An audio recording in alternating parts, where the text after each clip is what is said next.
beauté, je sais que tu dis que tu n'as pas le budget, que tu peux investir, que tu n'as pas encore l'argent qu'il te faut, mais je suis certaine que si tu avais 1 million de plus sur ton compte, tu serais encore en train de repousser toutes ces choses qui te font peur, encore en train de challenger toutes ces décisions que tu ne prends pas, que tu attends de prendre, que tu attends de faire le bon investissement au bon moment, etc. Je suis sûre et certaine que même si tu avais 1 million d'euros de plus sur ton compte, ça ne changerait pas le résultat. Puisque le résultat, c'est que aujourd'hui, tu as un problème autour de l'argent.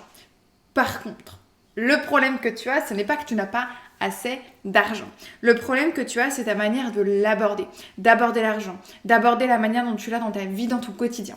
Et cette vidéo est justement là pour ça. Je vais te montrer comment ton mindset crée ton plafond de revenus, ton plafond de chiffre d'affaires, ton plafond de salaire, crée ton plafond en général sur tout ce que tu vas attirer comme argent.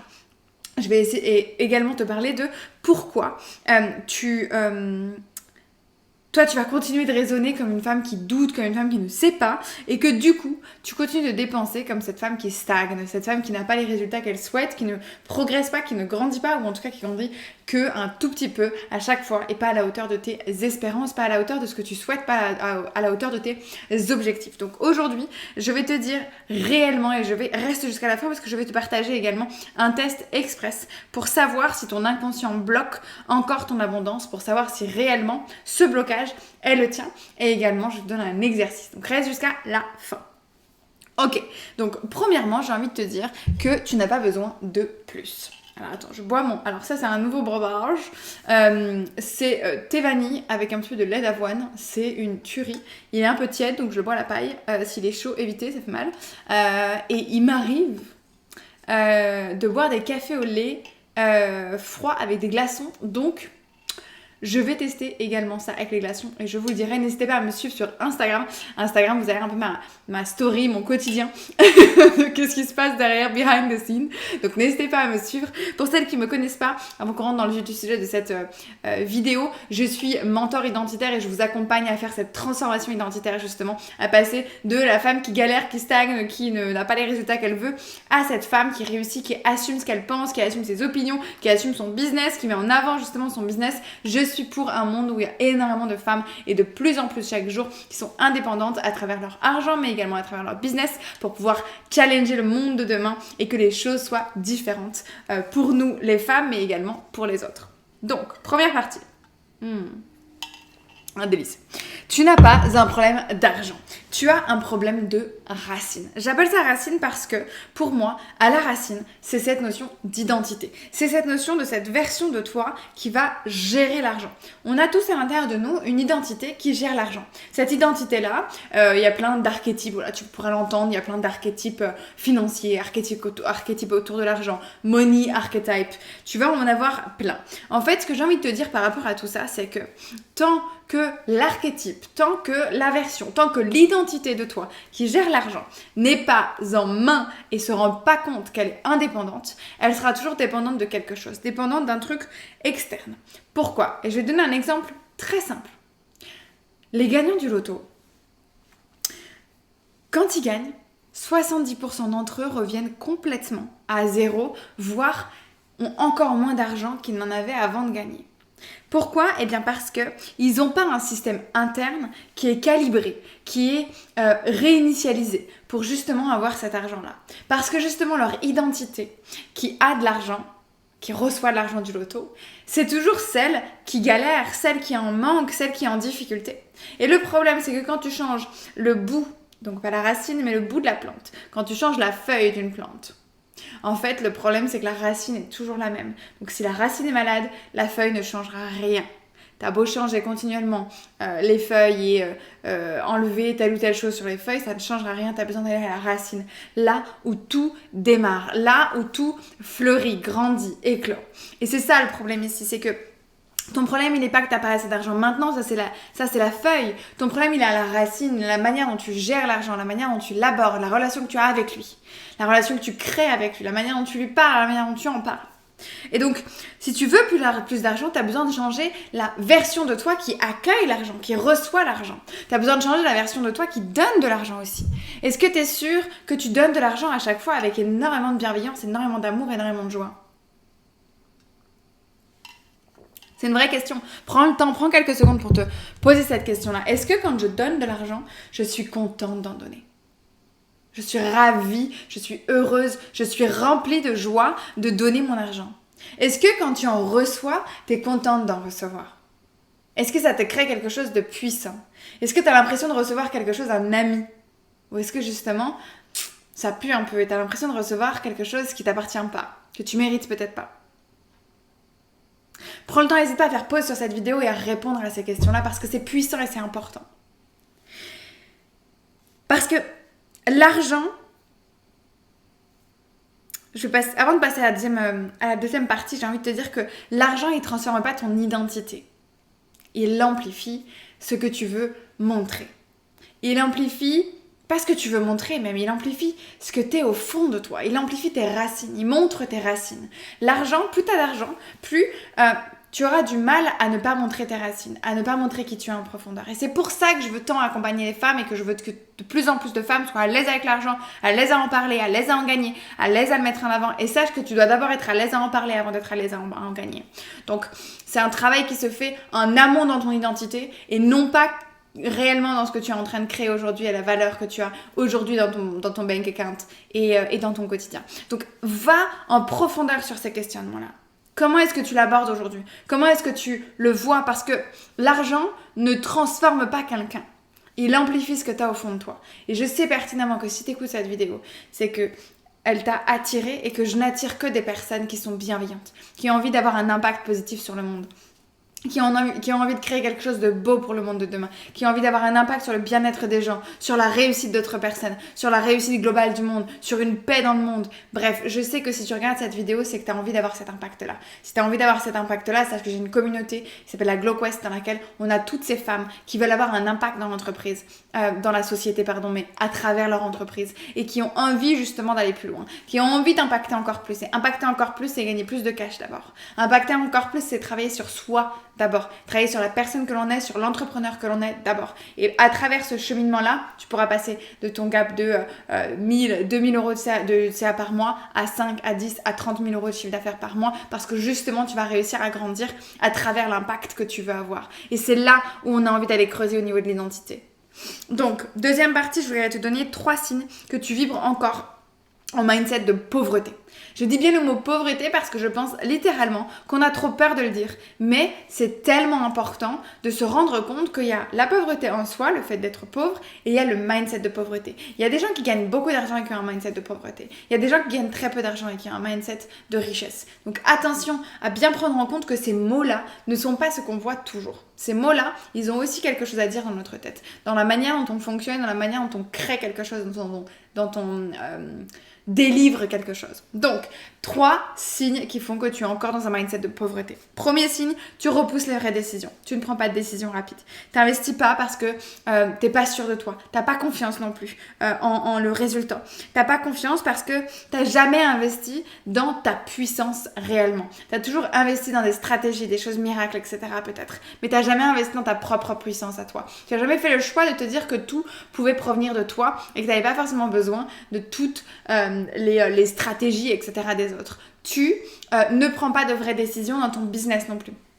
Tu fais pas des grands chiffres, des grands mouvements, des grands changements. Tu améliores petit à petit ton offre. Tu vas chercher un petit peu petit à petit ta cible. Tu fais pas de grands changements, de grands shifts. Donc, tu ne fais pas de vraies décisions. Tu perds du temps à ne pas prendre ces décisions-là. Et donc, tu es dans un mindset de pauvreté parce que justement, le mindset de richesse, il est dans l'action, dans le mouvement. Et justement, c'est la même chose que l'échange. On donne, on reçoit. On donne, on reçoit. Ça, c'est par rapport à l'argent. Toujours. C'est comme quand tu respires. C'est la même chose. Tu donnes, tu reçois. T'inspires, t'expires. T'es obligé d'expirer à un moment. Ben, c'est la même chose sur l'argent. Et donc, si tu as peur d'investir, peur de donner ton argent, ça veut dire que tu as peur de donner.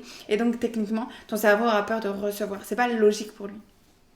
Deuxième point, tu critiques ce que tu désires. Je répète, tu critiques ce que tu désires. Je sais que ça va être un peu dur au début, mais je te laisse quelques secondes pour réfléchir et te dire quand est-ce que je critique ce que je désire.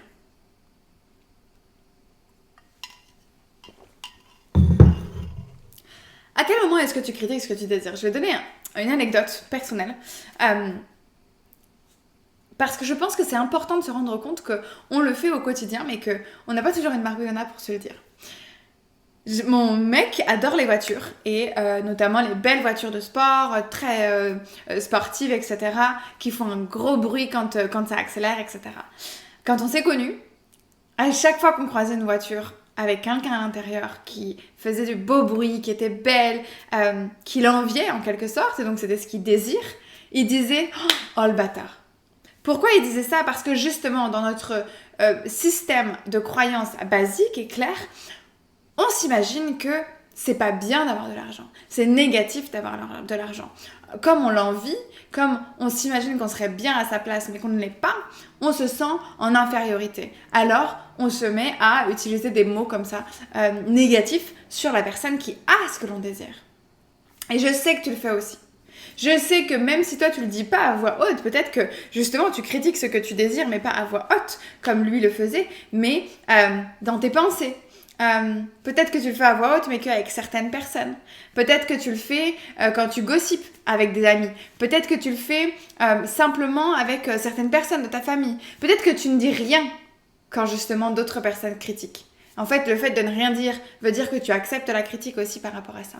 Donc, reprends partout dans ton quotidien, à quel moment est-ce que j'ai critiqué ce que je désire? À quel moment est-ce que j'ai critiqué quelqu'un qui avait plus d'argent? À quel moment est-ce que j'ai critiqué quelqu'un qui gagnait plus, avait plus, donnait plus d'argent peut-être? Reprends en conscience tous ces moments où tu critiques ce que tu désires. Parce que ça, c'est un signe clair de mindset de pauvreté, mais c'est également un signe clair que tu as un champ des possibles immense pour justement aller chercher davantage de wealth, de richesse, de fortune, de réussite. D'accord? Troisième point, tu crois que gagner de l'argent, ou parler d'argent plutôt, c'est superficiel. Tu crois que si on en parle, ça te met directement dans la case meuf superficielle. Je tiens à te dire que non, parler de cash ne te rend pas moins spirituel, moins authentique, moins tout ce que tu veux, parfois bien au contraire, parce que justement, tu rentres dans le dur, tu rentres dans le vrai. Quand on parle argent, on parle finalement vrai. Bien des choses peuvent être modifiées, etc. Quand on parle d'argent, on parle du réel. On est vraiment dans un monde pragmatique quand on parle d'argent. Donc ça t'enlève complètement cette partie superficielle. Justement, essayons de décaler cette partie-là, de dire l'argent est tabou, etc. Pourquoi? Parce que c'est justement un mindset de pauvreté. Parce qu'à partir du moment où quelque chose est tabou, on n'a pas envie d'en avoir. Rends l'argent comme quelque chose de non tabou, de cool, sur lequel tu discutes avec tes amis, avec tes parents, avec tes copines. Challenge les personnes qui n'osent pas en parler. Parle-en. Rends les gens parfois un peu mal à l'aise par rapport à ça parce que justement, ça alimentera la manière dont toi tu te sens par rapport à l'argent. Tu sauras de plus en plus assumer le fait de parler d'argent. Tu vas de plus en plus ouvrir aussi la conscience des personnes autour de toi. Parce que justement, tu auras peut-être donné l'autorisation à la personne en face de parler d'argent. Et parler d'argent, c'est se rendre compte que, surtout nous en tant que femmes, ce n'est pas un sujet tabou, difficile, on n'est pas mauvaise dans l'argent, etc. Bien au contraire, on est très bonne l'argent, on a besoin d'avoir une discussion autour de ces thématiques-là. Donc, je vais te donner un exercice très très simple. Ça va être de noter la dernière fois que tu as vu quelqu'un réussir, que tu as vu quelqu'un gagner beaucoup d'argent, que tu as vu quelqu'un avoir quelque chose qui coûte très cher, que tu as vu quelqu'un acheter quelque chose qui coûte très cher. Et rappelle-toi ce que tu t'es dit inconsciemment, spontanément dans ta tête, qu'est-ce qui s'est passé? Qu'est-ce que tu t'es dit à ce moment-là? Et ensuite, questionne-toi sur la croyance, sur la manière que ça aurait si tu disais la même chose à quelqu'un qui était en face de toi, à quelqu'un que tu apprécies. Est-ce que tu dirais ça? Est-ce que tu penserais ça? Est-ce que tu aurais la même, spontanément la même pensée devant quelqu'un que tu apprécies? Je passe à la dernière partie et parce que j'ai envie de te dire que il y a quelque chose que tu dois modifier pour aller chercher du cash. Et pour moi, c'est quelque chose de très simple et pourtant de très compliqué. Ce que tu dois changer, c'est ce qu'on dit souvent, c'est faire ce que 1% of the population is doing, ce que 1% de la population fait. Et parfois, c'est difficile. En fait, c'est aussi simple que ça, c'est juste faire différemment. Et pourtant, ça te crée quelque chose de difficile. Je te donne un exemple très personnel. J'ai 2 appartements en location. En achat, pardon. J'ai acheté 2 appartements avec mon ex.